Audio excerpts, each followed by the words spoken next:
I'm gonna speak on this issue, and I don't normally get involved in major label business, because I'm a small time type of guy, but this is a big major label deal, and every man's innocent until proven guilty, so we have to give him. But it looks like you guys have already said, "Oh, yep, he did it," because Diddy probably is the new OJ, how they automatically figured that he did it. And, because we always look at the evidence to say he did it, but we don't never, look at the evidence to say the man didn't do it. And here's the funny part about what I've seen in the media and on the internet and stuff, is like all the evidence says that this is not even fucking evidence that should be presented here.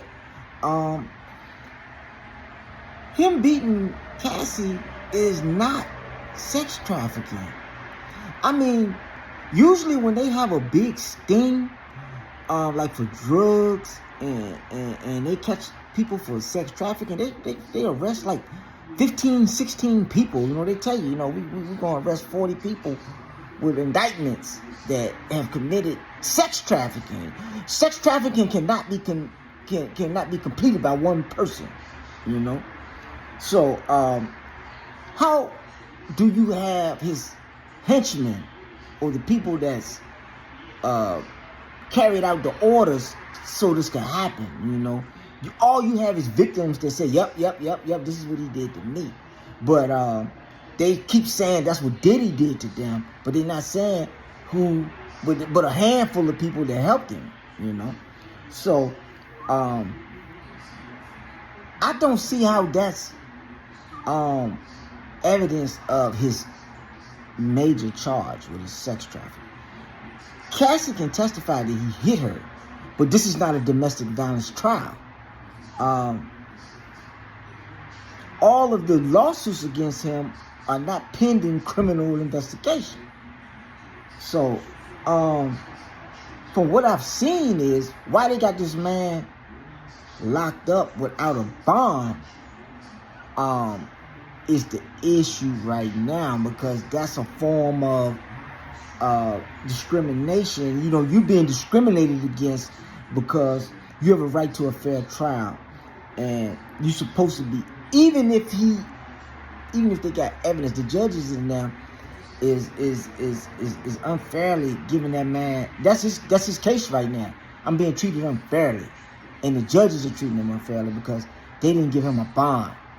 It's one thing to be guilty of a crime, but he's not guilty of not being eligible for a bond to help himself.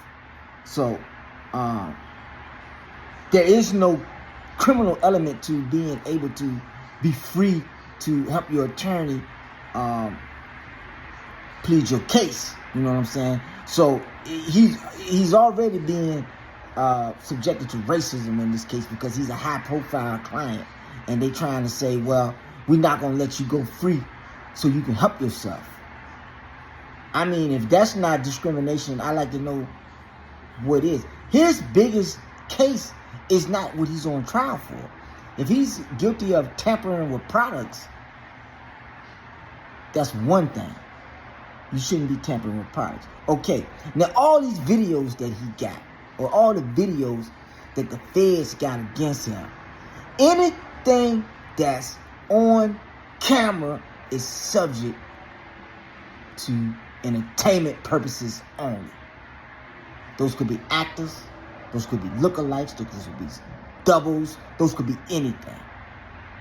So when the feds say we got tapes against you,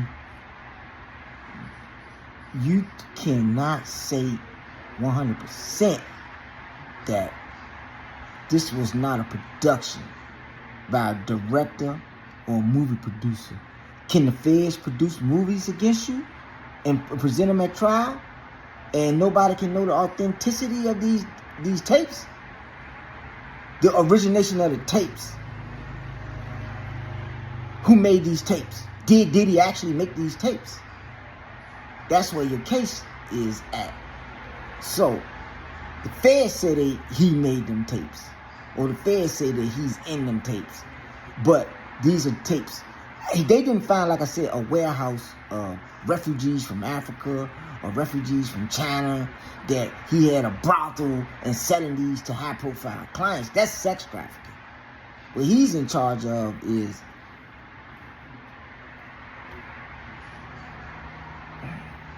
to me, it seems like from these cases, these tapes, is that they got one or two instances of him, might be buying a hooker or something like that, or I mean, it don't seem like it's a big operation like they making it out to be.